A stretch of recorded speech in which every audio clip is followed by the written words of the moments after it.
Apple's new iPhone 14 Pro and iPhone 14 Pro Max have a new screen design that does away with the familiar notch in favor of a pill-shaped and circular cutout in the screen that houses the sensor array for Face ID and cameras, with the proximity sensor now behind the display.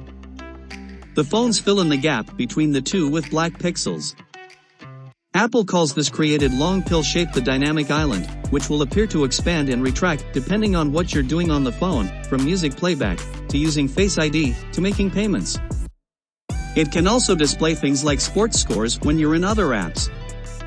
The iPhone 14 Pro and 14 Pro Max also have slightly slimmer bezels but are still 6.1 inches and 6.7 inches in size and are the first iPhones to support always-on display features that we've seen on Android phones for the past few years, allowing information like time, date, and notifications to be glanced at even when the screen isn't fully on. Controversially, the iPhone 14 Pro will not have a SIM card tray in the US, meaning everyone who gets one will have to set up an eSIM. The latest high-end iPhones are the only models this year to get the new A16 Bionic chipset. Apple says its 6-core CPU is up to 40% faster than the competition, without naming any competitors or comparing it to last year's A15, perhaps hinting the A15 is pretty darn fast already. The regular iPhone 14 and 14 Plus are sticking with the A15 found in the iPhone 13 lineup, retain the now classic iPhone notch, and don't have always-on displays or 120Hz refresh rates, a clear sign Apple is pushing hard to upsell you to the Pro models this year.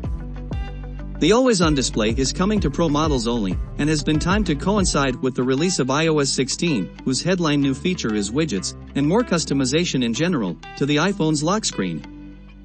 That dynamic island is oddly named, but interesting, as Apple is trying to both hide the holes in the display while making them useful and even playful with the software animations around them. For the first time, the iPhone 14 Pro and 14 Pro Max are iPhones with more than a 12MP main camera, boosting all the way up to a 48MP main wide-angle lens, a sensor 65% larger than on the iPhone 13 Pro. The new phones use Apple's new software smarts called Photonic Engine that claim to improve optics even further from the iPhone 13 Pro. The 48MP sensor can have a wider gamut of photography styles, take higher-res pictures or get improved low-light capabilities. The combination of the more pixels can manifest itself in a number of ways, but one of the most impressive will likely be, because we can't really test it now, the ability to combine the 48MP into one 12MP image, smushing together the pixels for high-res, low-light imagery. There's also a larger sensor 12MP ultra-wide lens that claims to be able to take in 3 times more light, which Apple says helps with its macro photography. The telephoto lens is also 12MP.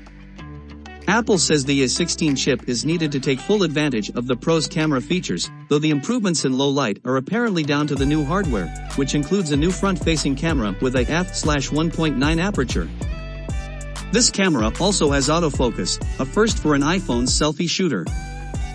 A new action mode aims to recreate what a physical gimbal device would do to steady video capture, while the cinematic mode introduced on the iPhone 13 can now record in 4K. Incremental upgrades these are to what was an already accomplished smartphone camera on the iPhone 13 Pro, but it's interesting to see Apple finally go for a larger megapixel count on its main lens. The iPhone 13 Pro Max had the best battery life we'd ever seen in smartphone with Apple quoting 28 hours of video playback.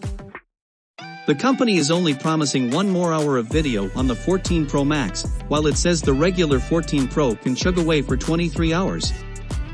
The Pro models, along with the regular iPhone 14 and 14 Plus, also gain emergency SOS capabilities over satellite for the first time. This is so people can call emergency services if they are out of cellular or Wi-Fi connections. It also allows you to share your location to friends and family in the Find My app. Also on every new iPhone 14 is car crash detection that can call emergency services. The satellite service is coming in November and will be free for 2 years on iPhone 14 models, suggesting it will cost after then.